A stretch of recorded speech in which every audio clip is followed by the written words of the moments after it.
You know that feeling, right? You know the English words, you understand what's being said, but when it's your turn to speak, they just vanish. It is so frustrating. But what if I told you the problem isn't you?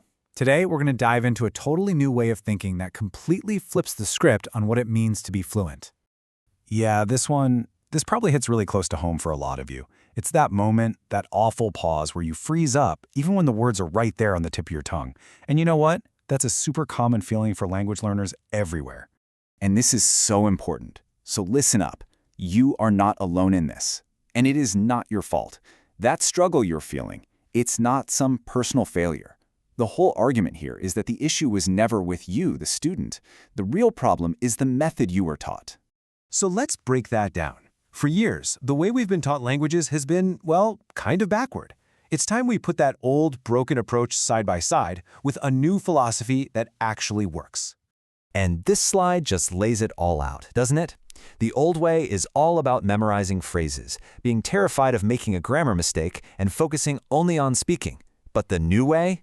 It's about learning to actually think in English, building your confidence from the inside out, and, this is key, understanding that great speaking starts with becoming a great listener first.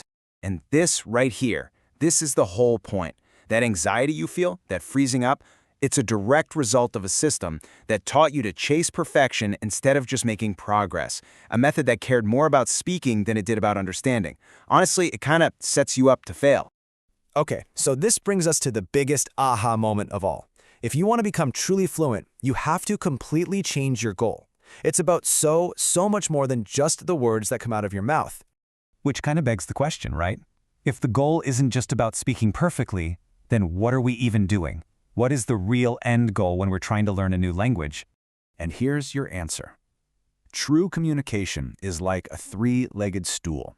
It's not just speaking, it's also listening and truly understanding what the other person is saying. And, maybe most overlooked of all, it's about using your body language and your tone of voice to really, truly connect. Now, look at this breakdown. This is a real eye-opener. Speaking, the thing we obsess over, the thing that causes all the stress, is only about a quarter of the entire communication pie. Listening and nonverbal cues, that's most of the puzzle. When you start focusing on those other pieces, the pressure to find the perfect word just starts to melt away. Okay, so that's the new goal. But how do we actually get there? Well, the good news is the path forward is actually pretty simple. It's a framework that makes this whole thing feel way less overwhelming and, actually achievable. It all boils down to this easy-to-remember, three-step plan. First, you master your mindset. You have to get your head right before you do anything else. Second, you gather your tools. Just the essential words and grammar, not the whole dictionary. And finally, you perfect your performance, which is all about how you use your body and voice to connect.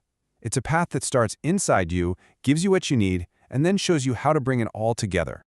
Seriously, before you learn a single new word, you have to deal with the biggest monster in the room: fear. The fear of being judged, the fear of making a mistake, the fear of sounding stupid. Tackling that is step one, and it's the foundation for everything else. I absolutely love this quote because it's so true. We walk around feeling like there's a giant spotlight on us, highlighting every tiny mistake. But the reality? Most people are way too busy thinking about themselves to notice. Letting go of that idea is just so freeing. It's the first real step to confidence. Next up, you gather your tools. But notice the big difference here. This isn't about quantity, it's about quality. It's about learning practical vocabulary you'll actually use. It's about knowing the basic grammar so you have a foundation, not getting lost in crazy complex rules, and most importantly, it's about becoming an active listener, which is the secret weapon to becoming a better speaker. And finally, you perfect your performance. This is where you go beyond just words, your tone of voice, your eye contact, your hand gestures. These are the things that turn a boring exchange of information into a real, genuine human connection. So when you put it all together, what's the one big thing you need to change? It's simple, really. It's all about changing your definition of what success even looks like. And this might be the most freeing idea of all.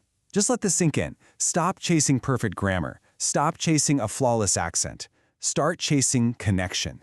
Because when your goal is to just connect with another human being, all that pressure just disappears. And speaking English can finally become natural, maybe even fun. So I'll just leave you with this question to think about. Imagine your next English conversation. What if you went into it without worrying about finding the perfect words, but instead your only goal was to make a confident connection?